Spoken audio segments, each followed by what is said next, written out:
نصرات کرد ازدیه جه خیزان خو او بتنه جه پروسا انفالان رزگار بویا. دیکو بابو سی خوشکنوی هاتین انفال کرن. 37 سالن چارنوی سیوان نزانید. با پیروی شیاوی رزگار کرد. لی ناسناموی لسر ناو مامکی وی دی چکریه. داکو بهتا پاراستن.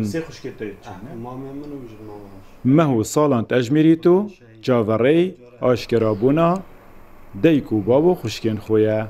انفالی بابي من وديكا من وهرسي خشكد من ومامي من وجن ماما من انفالي القلعة نزاركي وبشك شوان البحركي شو عمري تهنجي چند بود؟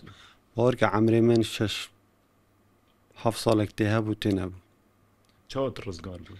خودي الوي وقتي بابيري من ومامي من اس انما نخو رزگار كرم وبشتينجي مامي من اثر نافي خو تومار كرمش برا جماعة بحث كحتى شما قطب خاني. هفت کس جمالبات و فرمان جی هاتین انفال کرن. براو جن براو برازایان. گوره ایک جوان جنینه جار جارا بچیت سردان و هدار خوب ببینید. هیویاوی اوه گوره نوان بهنه وطیتنو رفات نوان لگورستانا گندوان بین و شارتن. بابیم البحر که عمر خودی کردی مقبره الویری هر هفته دی هتا وگاوید بیسروشینین هم چوش نزانین مدویا هم که خلقه که بس ما طرمتوان دید بانا هاد بانا زهمانید ما بو عيد عرفات هم هاد بین سری.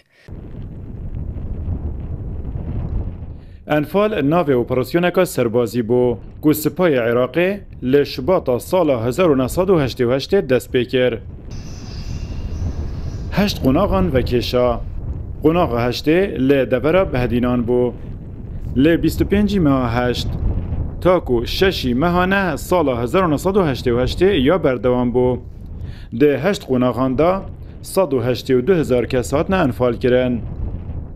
و زیدتری 4500 گندان هات نکاول کرن. گلان زار که ایک جوان جهان بو یکوت پروس انفالان دا وکه زندان هات یب کارینان خلج پیک هاتن جدا جدا تیدا هات زندان کرن و اشکنجه و آزار مازن تیدا دیتن. جبلی هنده جی و ازگه ها دیماهی جیان هندکان بو کوش هنگی و حتانو که بسرو شینن. ایوب نصیر روداو گلان زار که دهوک.